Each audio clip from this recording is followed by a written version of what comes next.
Hello Pokemon fans, this is ProPokeNoob back today to bring you another battle. Today I'm going to be bringing you a standard RU match against a person by the name of Not Spade. So in case you did not get that, this is Not Spade. Remember that, Not Spade. Nor am I Mustafa. If you guys remember, Mustafa is an old curmudgeon that you see on PO.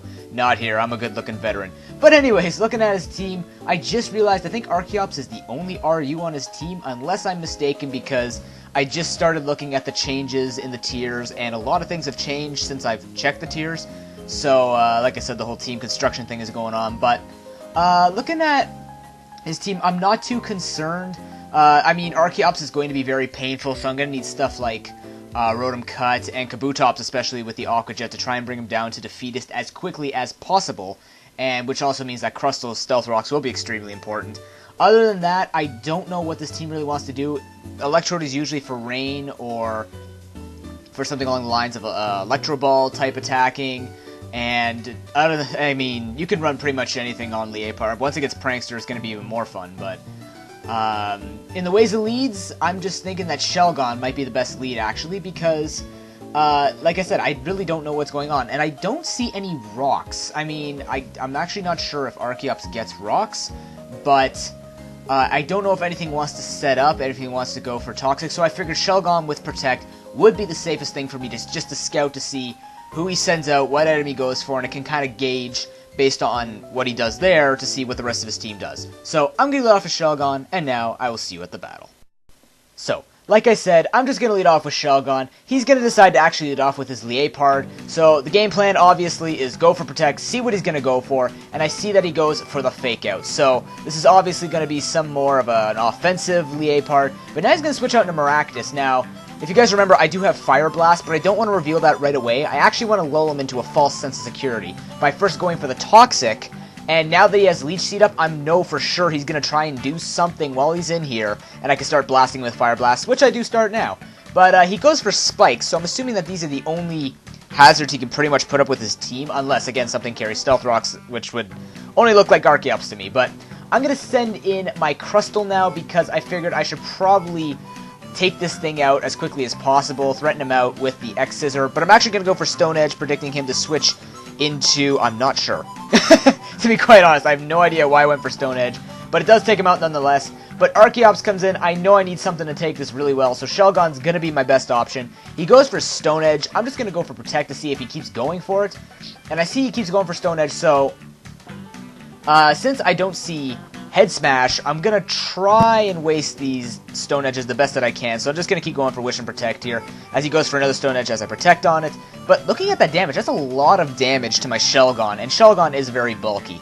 Now this next Stone Edge is going to get a crit, which really does not matter. But at this point, I had no idea what he's going to do. And the theme of this battle is actually no idea. Everything is a surprise to me, so I'm going to go for the Aqua Jet. He sees this coming from a mile away, and he goes into his Meganium. Now, this Meganium scares the heck out of me, and I'm going to tell you why, because I'm going to switch out, go into my Crustal, ready to go for a Life Orb, X-Scissor, especially when I see Leech Seed. So, okay, so Sub-Leech, so I'm just going to set my Rocks because I'm not too afraid, but he goes to Leaf Storm, and ouch. So, he's going to take out my Crustal, but that's okay, Rocks are up, which will be very useful. Going to my Rotom Cut, he sees the HP Ice coming, though, so this guy's not, he is smart, he sees things coming, but he's going to go into Gardevoir, which is going to take that obviously very well. I'm going to switch out of here, go into my Slow King. I keep calling this Slacking when I practice, but it's Slow King, and he goes for the Will-O-Wisp. So I'm thinking this is more of a bulkier one, and it's not too big of a deal because I'd rather have a burn on this than a Toxic.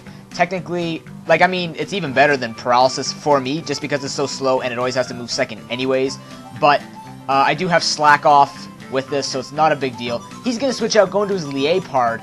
And I believe I just go for the Slack Off. Now, again, he's most likely going to go... That Wish really doesn't matter to me, but I know he's going to go for the Fake Out, and that damage isn't really a lot. And I see Life Orb finally, so, okay.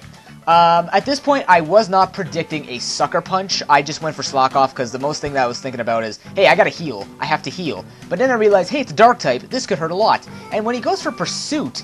Just based on that damage, if he went for Sucker Punch when I attacked this turn, he would have taken me out clean.